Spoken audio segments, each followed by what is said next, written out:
नमस्कार साथियों, संस्कृति आईएएस के यूट्यूब चैनल पर आप सभी का स्वागत है। मैं हूं चंद्रशेखर। आज हम बात करने वाले हैं एनबीएफसी के बारे में। साथ ही साथ हम बात करने वाले हैं जो पीसीए है अर्थात प्रॉम्प्ट करेक्टिव एक्शन, जिसे त्वरित कार्यवाही भी कहा जाता है। तो ये चर्चा में क्यों है, इससे संबंधित क्या क्या बातें हमें ध्यान रखनी चाहिए और इसका प्रभाव क्या होगा, कौन से एनबीएफसी पर लागू किया जा रहा है, इन सभी बातों को समझेंगे। उससे पहले एक ज़रूरी सूचना। बीपीएससी के लिए फाउंडेशन कोर्स शुरू किया गया है। ये फाउंडेशन कोर्स ऑनलाइन है। 15 अक्टूबर से ये शुरू हो रहा है। फाउंडेशन कोर्स का मतलब ये है कि इसमें प्रारंभिक परीक्षा और मुख्य परीक्षा दोनों की तैयारी कराई जाएगी। बात आती है फीस की, तो आप ध्यान रखेंगे 50% के डिस्काउंट के साथ फ़ी अर्थात 25,000 रुपये रखा गया है। अगर आप एक बार में देने में सक्षम नहीं हैं तो आप ईएमआई की सुविधा का लाभ ले सकते हैं। 3 समान किस्तों में भुगतान कर सकते हैं। बात आती है कि कोर्स में क्या क्या बातें शामिल होंगी। तो कोर्स जो ये होगा 500 से अधिक घंटों का होगा। साथ ही इसकी वैधता के अलावा आप लोगों को ये भी ध्यान रखना है कि अनलिमिटेड अर्थात जितनी बार चाहें आप देख सकते हैं। जब शुरू होगा उससे लेकर के 1 वर्ष की वैधता होगी। प्रतिदिन 2 कक्षा होगी। 2 कक्षा के साथ साथ ये भी महत्वपूर्ण बात ये है कि नियमित इसमें क्लास टेस्ट भी होगा। प्रत्येक विषय और खंड दोनों पर आधारित क्लास नोट्स प्रिंटेड फॉर्म में दिया जाएगा। इसके लिए आप इस नंबर पर कॉल कर सकते हैं। ये नंबर है जिस पर व्हाट्सएप कर सकते हैं। sanskrithiis.com पर भी विजिट कर सकते हैं। तो ये तो हो गई इससे संबंधित बातें। अब जो ये खबर प्रकाशित हुई है, इसमें क्या लिखा गया है, RBI to extend PCA supervisory norms to government owned, अर्थात जो राज्य के स्वामित्व वाली एनबीएफसी हैं उनकी बात किया जा रहा है फ्रॉम अक्टूबर 2024। महत्वपूर्ण बात ये भी है कि ये जो टॉपिक है ये आपके पेपर 3 से जुड़ा हुआ है और आप इकॉनमी की बात करेंगे, इंडियन इकॉनमी से जुड़ा हुआ है। अब यहाँ पर देख लें कि ये चर्चा में क्यों है। तो आरबीआई ने घोषणा किया है कि जो नॉन बैंकिंग फाइनेंशियल कंपनीज हैं उन पर पीसीए लागू होगा अर्थात प्रॉम्प्ट करेक्टिव एक्शन लागू किया जाएगा। इसके लिए कहा गया है कि अक्टूबर 2023 से, और किस पर लागू होगा, तो जो सरकार के स्वामित्व वाली हैं या सार्वजनिक क्षेत्र की हैं उनको आप कह सकते हैं। आरबीआई की जब हम बात कर रहे हैं तो आरबीआई भारत का केंद्रीय बैंक है, बैंकों का बैंक है, अर्थात ये भी कह सकते हैं कि बैंकों का ये विनियमन कार्य करता है। अब इससे संबंधित बातों को यहाँ पर देख लें, क्या क्या बातें कही गई हैं। ये कहा गया है कि 31 मार्च 2024 के बाद इनकी जो ऑडिट की जाएगी, ऑडिट अर्थात इनकी जो वित्तीय स्थिति होगी उसके आधार पर इसे लागू किया जाएगा। इनके लिए जो ढांचा है अर्थात एनबीएफसी के लिए जो पीसीए का ढांचा है, दिसंबर 2021 में इससे संबंधित एक परिपत्र जारी किया गया था। परिपत्र जारी करने के बाद ये कहा गया कि 31 मार्च 2022 की जो वित्तीय स्थिति इनकी होगी उनके आधार पर इसे लागू किया जाएगा और 1 अक्टूबर 2022 से इसे लागू किया जाएगा। ये तो बातें यहाँ तक हो गई। अब बात आती है जो त्वरित कार्यवाही है। जैसा कि आप नाम से ही समझ पा रहे होंगे कि त्वरित कार्यवाही की बात की जा रही है। इसका मतलब ये हुआ कि किसी व्यवस्था में अगर कोई गड़बड़ी आ रही है, किसी संस्था में कोई गड़बड़ी आ रही है, तो अब वो इस स्तर पर पहुंच गया है या इस स्टेज पर पहुंच गया है कि वहां पर तत्काल कार्यवाही करने की ज़रूरत है। अगर उसमें देरी की गई तो समस्या गंभीर हो सकती है।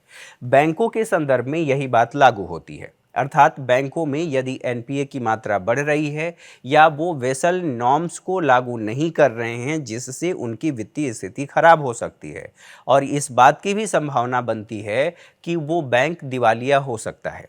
तो बैंक किसी भी अर्थव्यवस्था का बैकबोन होता है, आप ऐसे कह सकते हैं रीढ़ होता है।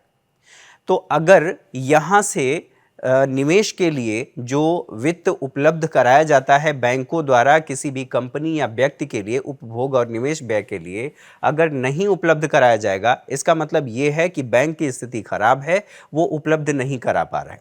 तो जब निवेश नहीं होगा, उत्पादन नहीं होगा, रोजगार नहीं मिलेगा और साथ ही साथ इसकी वजह से जो हमारी आर्थिक समृद्धि है वो भी नहीं हो पाएगी। इन सभी बातों को ध्यान में रखते हुए ऐसा किया जाता है आरबीआई के द्वारा। आरबीआई इसलिए करता है क्योंकि बैंकों का बैंक है और बैंकों का विनियमन भी वही करता है।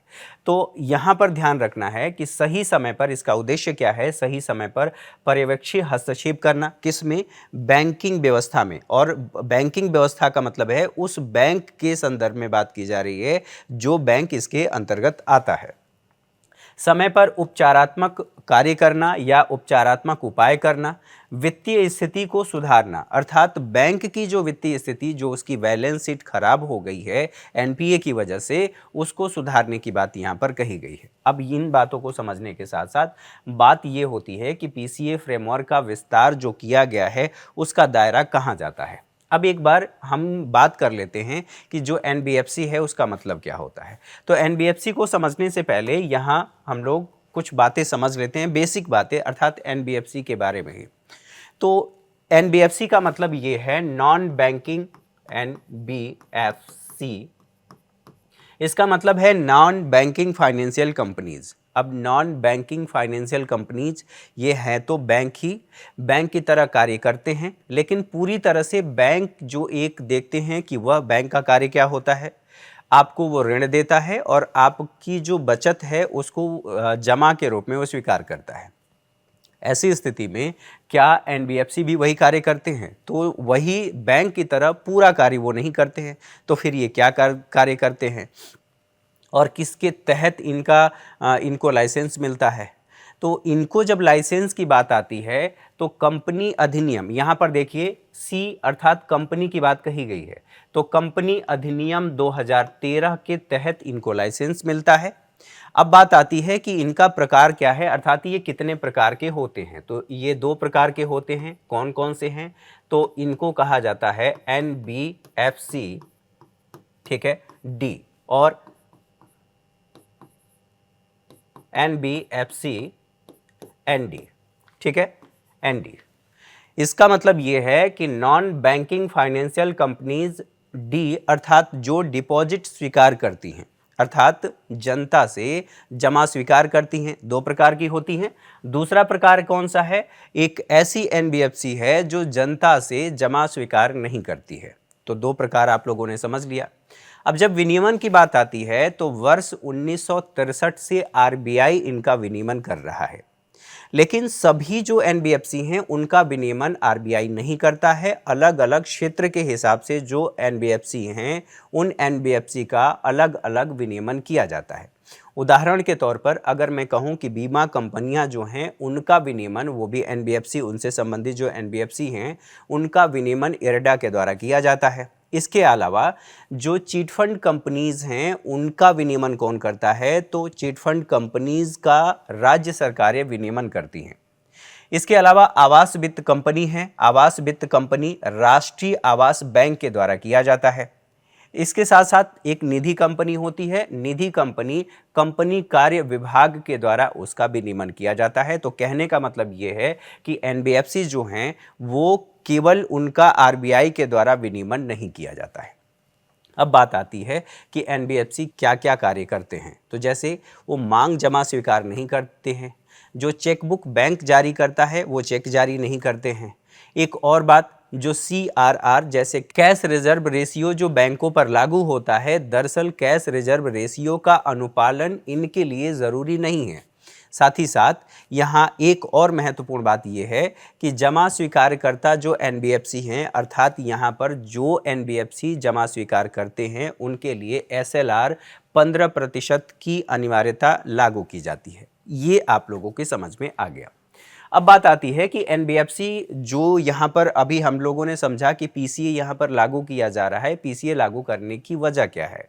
दरअसल बैंकों की स्थिति खराब हो जाती है। खराब क्यों होती है? खास करके एनबीएफसी की बात करें तो इनमें एनपीए की समस्या देखी जाती है, अर्थात ऐसी एसेट जो परफॉर्म नहीं कर रही है, जिसे आप हिंदी में कहते हैं गैर निष्पादनकारी परिसंपत्ति या गैर निष्पादित परिसंपत्ति।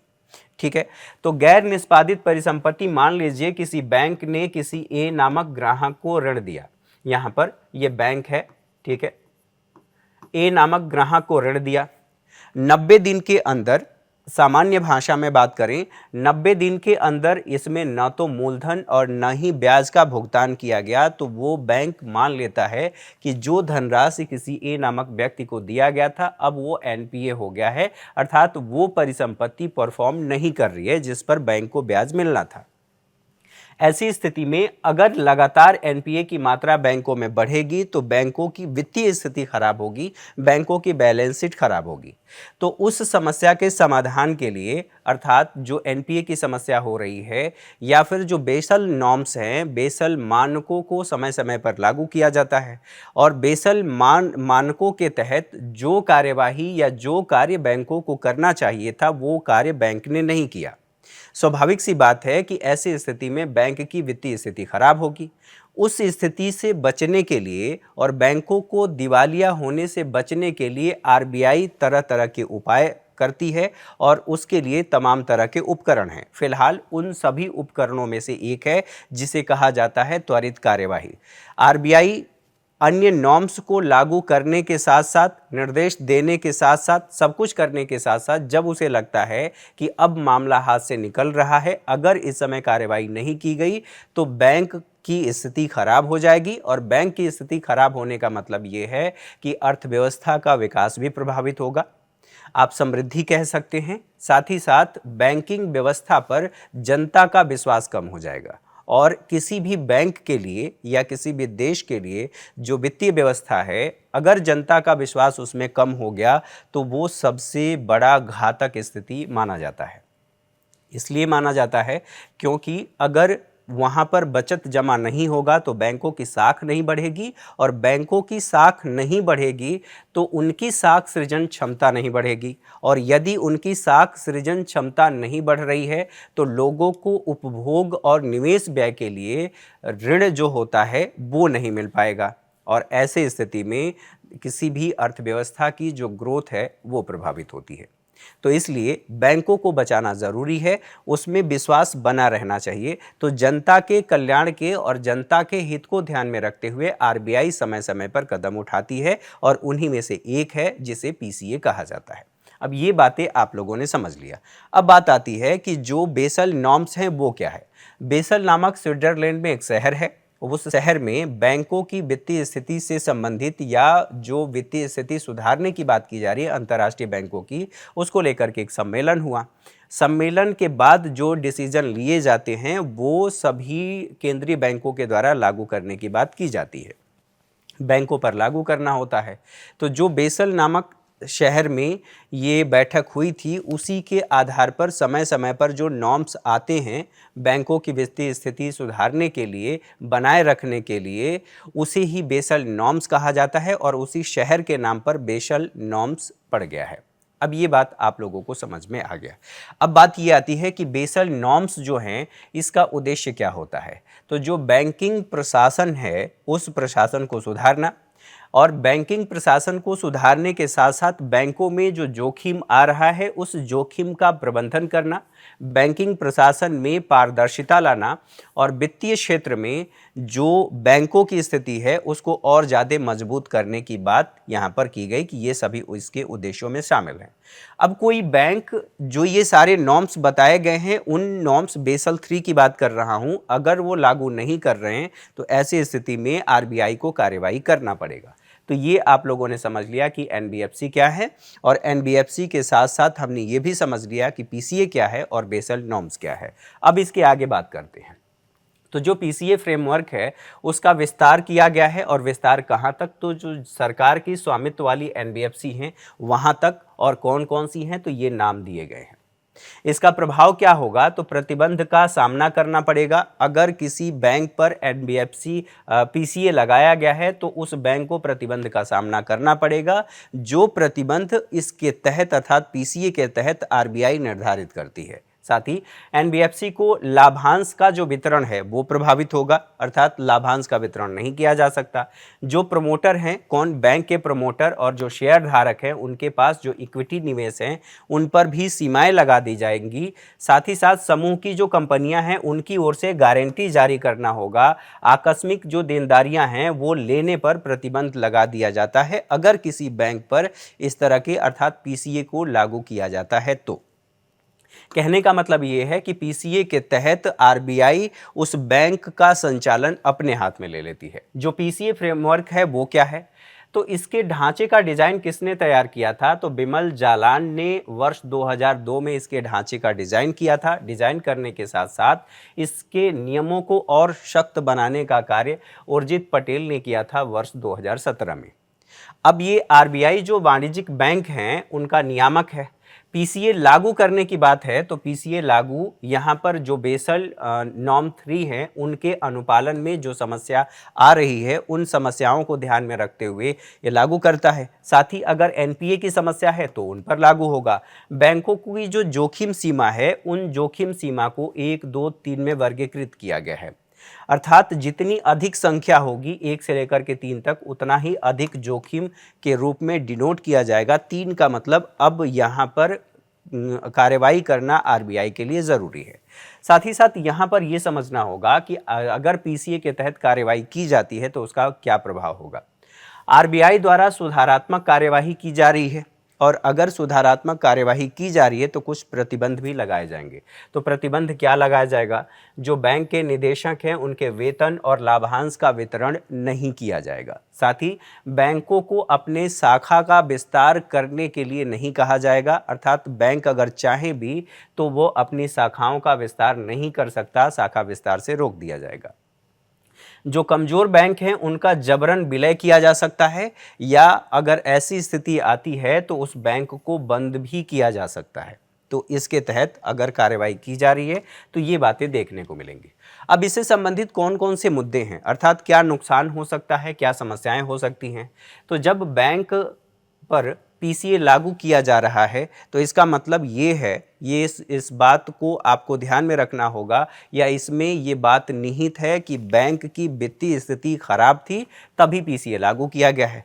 तो पीसीए अगर लागू किया गया है तो उसकी जो रेटिंग है वो खराब होगी और रेटिंग खराब होगी तो उपभोक्ता का बैंक में विश्वास भी कम होगा कि हमारा जो पैसा है कहीं डूब न जाए, और डूब न जाए अर्थात जो हमारी गाढ़ी कमाई है वो डूब गया तो फिर हम क्या करेंगे। तो उपभोक्ता का बैंक में विश्वास कम होगा और विश्वास कम होगा तो बैंकिंग व्यवस्था से वो दूर जाएगा। ऐसी स्थिति में जो बैंक है, बैंक की बाजार में हिस्सेदारी कम हो जाएगी। बाजार में हिस्सेदारी कम कैसे हो जाएगी? अर्थात जो उपभोग और निवेश व्यय के लिए वो धन उपलब्ध करा रहा था, ऋण उपलब्ध करा रहा था, वो नहीं करा पाएगा।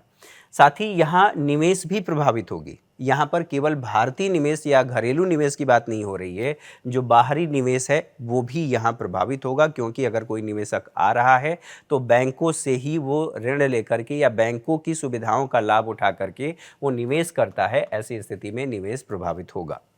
अगली बात कर लें, अगर ये सब सारी चीज़ें होंगी तो देश का जो आर्थिक विकास है वो प्रभावित होगा, क्योंकि मैंने पहले ही कहा कि उपभोग और निवेश व्यय के लिए धन उपलब्ध नहीं होगा।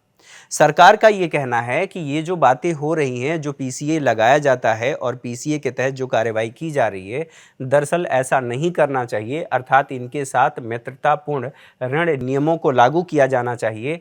कहने का मतलब यह है कि सरकार इनके लिए, बैंकों के लिए मित्रतापूर्ण ऋण नियमों की वकालत करती है, क्योंकि उसका मानना है कि अगर ऐसा किया जाता है तो हमारा जो आर्थिक विकास है वो प्रभावित होता है।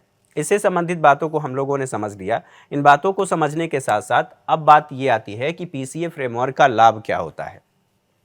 तो जो पर्याप्त पूंजी बनाए रखने में ये सहायता होता है, अर्थात बैंकों को ये डर रहता है कि अगर हमने बेसल नॉर्म्स और जो आरबीआई के समय समय पर नॉर्म्स आते हैं उनका पालन अगर हम नहीं करेंगे तो इसका मतलब ये हुआ कि आरबीआई हम पर पीसीए लगाएगी। तो पीसीए लगाएगी तो पहले से ही जो नॉर्म्स हैं उन नॉर्म्स को ये लागू करने की कोशिश करते हैं, जिससे बैंकों की वित्तीय स्थिति स्थिर रहती है या सुधरी हुई रहती है। निवेशक जो हैं और जमाकर्ता, उनकी सुरक्षा भी होती है। बैंक में हमारा पैसा जमा है, आपका पैसा जमा है, तो ऐसी स्थिति में उनका जो जमा है वो सुरक्षित रहता है। और एनपीए की समय समय पर इससे जांच होती रहती है कि किसी बैंक में इस तरह की कोई समस्या तो नहीं है, बैलेंस शीट में एनपीए बढ़ तो नहीं रहा है। साथ ही बैंकों की गलतियों को सुधारने का मौका मिल जाता है पहले ही। इसके अलावा बैंक के वित्तीय स्वास्थ्य को बहाल करने में ये सुविधा प्रदान करता है या बैंकों की वित्तीय स्थिति सुधारने के लिए निर्देश देता है कि आप सुधार लीजिए, अभी भी सुधर जाओ, नहीं तो हम पीसीए लगा देंगे। ठीक है। निवेशक की बात करें और जो जमा करता है, दोनों का इसमें विश्वास बहाली होता है कि कोई तो ऐसी संस्था है जो बैंकों की स्थिति को देखता है, उनको विनियमित करता है, अर्थात हमारा पैसा बैंक में सुरक्षित है, क्योंकि आरबीआई बैंकों के लाभ के लिए नहीं बल्कि जनता के हित में निर्णय लेती है। तो इनसे संबंधित लगभग सभी बातों को हम लोगों ने समझ लिया। अब बात आती है कि क्या इससे संबंधित प्रश्न पूछे गए हैं या नहीं पूछे गए हैं। तो प्रारंभिक परीक्षा में प्रश्न पूछा गया है। आप प्रीवियस ईयर क्वेश्चन देख रहे हैं, वर्ष 2018 में ये पूछा गया है। इस क्वेश्चन का जवाब आप लोगों को, मैं किनारे हो जाता हूँ, इस क्वेश्चन का जवाब आप लोगों को कमेंट बॉक्स में देना है। आज के सेशन में मेरे साथ इतना ही। अगली क्लास में मुलाकात होगी, तब तक के लिए नमस्कार।